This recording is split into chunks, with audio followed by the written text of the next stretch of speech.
ఇలాంటి పరిస్థితుల్లో మనందరం కలిసికట్టుగా ఉండి ప్రజాస్వామ్యాన్ని కాపాడినందుకు మనస్ఫూర్తిగా ఈ సభకు నేను మనస్ఫూర్తిగా ధన్యవాదాలు చెప్పుకోండి మీతో. ఇది భవిష్యత్తులో మీరు ఈ పదవిని అలంకరించారు, మీరు మీకు ఆవేదన ఉంది, మీ కోపం ఉంది, రచ్చబండ కార్యక్రమం ద్వారా మీరు కూడా మాట్లాడాల్సిన అవసరం లేదు. యాక్చువల్లీ మీరు కూడా అలాంటి, మీ దగ్గర మాటకి చాలా బలమైన పదును ఉంటుంది, మీ మాటకి హాస్యం ఉంటుంది, గుడ్ సెన్స్ ఆఫ్ హ్యూమర్ ఉంటుంది మీ దగ్గర.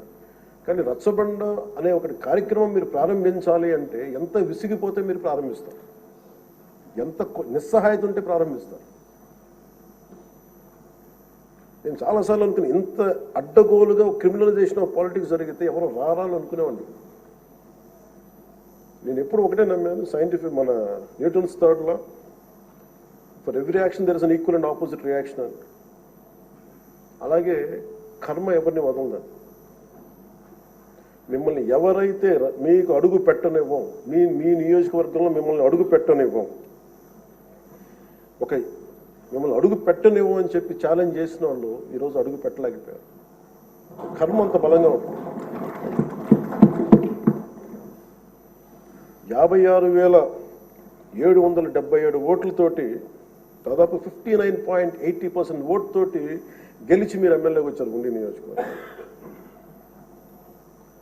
ఈ రోజున వాళ్ళకి వైనాట్ 175 అలా అన్న మాటల దగ్గర నుంచి కానీ ఈ రోజున అడుగు పెట్టడానికి కూడా భయం ఉంది. మిమ్మల్ని ఎదుర్కోవాలంటే భయం.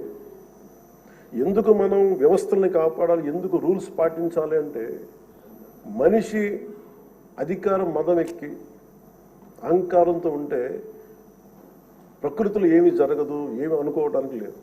దానికి నిదర్శనమే సభ, దానికి నిదర్శనమే మిమ్మల్ని ఎంత హింసించి మీరు డిప్యూటీ స్పీకర్గా 14 ఏళ్ళు సుదీర్ఘమైన అనుభవం ఉండి ఒక నవనిర్మాణాన్ని సైబరాబాద్ లాంటి ఒక కొత్త నిర్మాణాన్ని, సిటీని నిర్మించిన ఒక అనుభవజ్ఞులు ఆయన ఇబ్బందులు పాలు చేసి జైల్లో పెట్టి నలిపి, నాకు చాలా భయం ఉండింది. మిమ్మల్ని అరెస్ట్ చేసినప్పుడు మీరు ఎట్లా వస్తారో బయటకు, అంత భయం ఎలా ఉండిందో.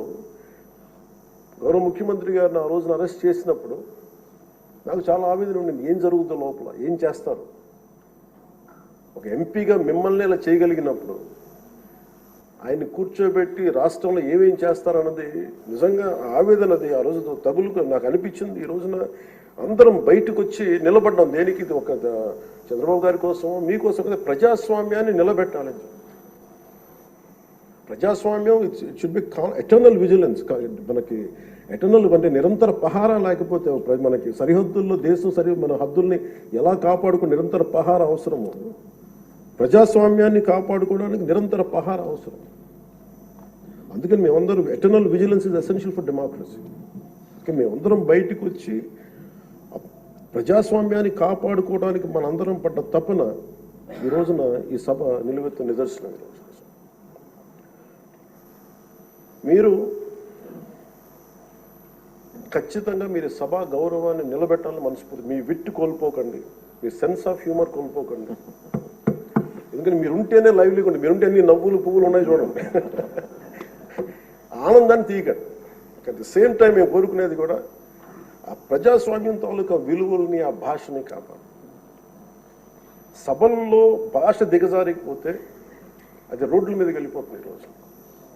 అంటే ఎవరు ఏం మాట్లాడుతున్నారో ఇష్టం వచ్చినట్టు మాట్లాడి, బూతులు తిట్టి, మేము ఇళ్లలోకి వచ్చి మీ ఇంట్లో మీ ఆడపడుచుని రేపులు చేస్తాం, మీ పిల్లల్ని ఎలా అంటాం.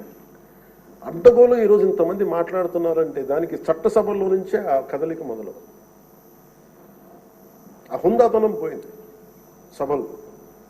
తిరిగి మీరు డిప్యూటీ స్పీకర్గా, అయ్యన్నపాత్రుడు గారు స్పీకర్గా ఆ హుందాతనాన్ని మీరు తిరిగి తీసుకురావాలి. 1-2 సందర్భాల్లో మనం వచ్చినప్పుడు ఎవరో ఒక మాట ఏదో అంటే గౌరవ ముఖ్యమంత్రి చంద్రబాబు నాయుడు గారు ప్రత్యేకించి చేయొద్దు, మళ్ళీ ఇంకా అలాంటి కల్చర్ తీసుకురాకండి, అది అయిపోయింది గతం.